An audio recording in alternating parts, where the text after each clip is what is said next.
Y'all know I have a story about everything, but I have a story about this. The question is, how do you make connections with kids who already have that reputation of being the bad kid? Take a seat. Besides some kids who have some real diagnosed behavioral challenges, the bad kids are only acting that way because that's what their inner voice is telling them that they are, and they are living up to it. After all, they have a reputation to withhold. So, years ago, I had finished out a 4th grade school year with a great group of kids. They were getting ready to move on to 5th grade, and I was ready to receive a new class. That class started. About 2 weeks into the school year, I realized that my numbers were really low, but the 5th grade group had really high numbers. It was a dream for me. I had 15 or 16 kids, and I was about to have a breeze of a year. My principal called me and said, look, I know that you're content right now and you have very low numbers. However, our 5th grade numbers are a little out of control and I need you to move up. I was distraught. Not about the numbers or the change, but I also knew that there was a child in that class that I had not taught the year before, but I knew that I was going to get him that year.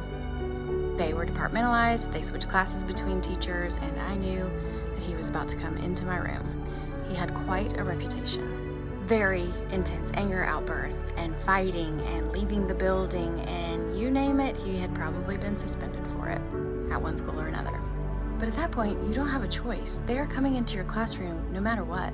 So your options are to either find that connection with that child or suffer through a year with a kid who doesn't feel a connection with you, who could care less if they make your life miserable. I was told to be hard on him from day one. I was told to send him to the office immediately if anything was going wrong. Basically, put that foot down, be stern with him, take no prisoners. Oh, I was ready.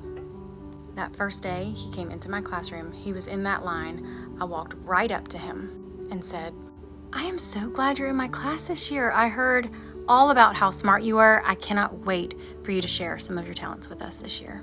By the way, would you help me pass these papers out? I hadn't gotten time to do it yet. He looked at me as if I had spoken another language to him. He kept his eyes on me the entire time, but he helped me pass those papers out. And yes, throughout the year, he had several challenges, but nothing major. I basically kept him as my right-hand man every time he was in my room. And I'm so glad that I didn't believe anything anyone said about him because he was an incredible kid. He was smart and funny and outgoing and a great friend. He had personality and drive and goals, and he was amazing. Not once was he suspended that year. When he got angry, he knew that he could call me and come to my room and I would help him out. He knew I would have his back if he was in need. He also knew that I would just be there to praise him and to encourage him and to bring him back down to earth if he was feeling like he was lost.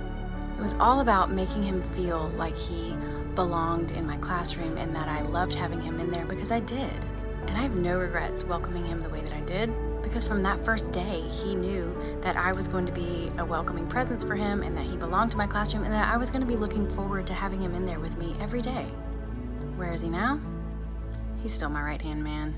He's one of those kids that almost gave up on himself because others were giving up on him, and he still knows to this day that I am his #1 fan.